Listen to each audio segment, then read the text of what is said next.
நீங்கள் என்ன பார்க்க போகிறோம்னா வீடியோவில் டுடே சாப்பாடு தான் பார்க்க போகிறோம். வாங்க இன்றைக்கி என்ன சாப்பாடுன்ற வீடியோக்குள்ளே போகலாம். இன்றைக்கி ஓட்ஸ் காய்ச்சி வச்சுட்டாங்க. எங்கள் அப்பா ஓட்ஸ் வேணும்னு சொல்லிட்டு சொன்னாங்க. ஓட்ஸ் காய்ச்சி வச்சுட்டாங்க.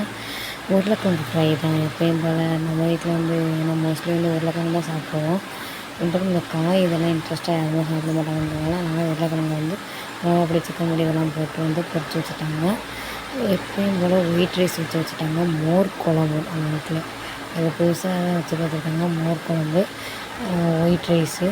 மோர் குழம்பு மாதிரி மஞ்சள் கலர் இருந்துச்சு. எனக்கு தயிர் மோர்னே பிடிக்காதுன்னு சொல்லிட்டு நான் சாப்பிடல. மோர் குழம்பு எங்கள் அப்பாக்காக வச்சுருந்தாங்க.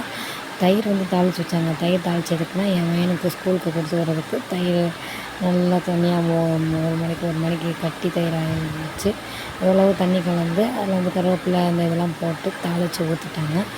எனக்கு தயிர் மோர் குழம்பு இதெல்லாம் பிடிக்காதுன்னு சொல்லிட்டு எனக்கு வத்த குழம்பு வச்சுருந்தாங்க. நல்லா காரசாரமாக இருந்துச்சு.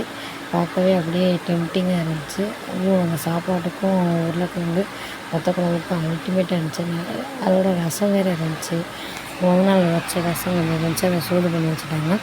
அதுக்கு என்ன சாப்பாடுனா ஒயிட் ரைஸு, வத்த குழம்பு, மோர் குழம்பு, தயிர் தாளித்தது தான் நம்ம வீட்டில் சாப்பாடு.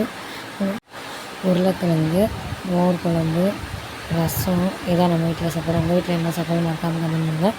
இந்த மாதிரி இன்ட்ரெஸ்டான வீடியோ பார்க்குறதுக்கு மறக்காமல் நான் சேனலை சப்ஸ்கிரைப் பண்ணுங்கள். அடுத்தடுத்து இன்ட்ரெஸ்டான வீடியோ வரப்போது. ஓகே, பாய். நெக்ஸ்ட் வீடியோவில் பார்ப்போம்.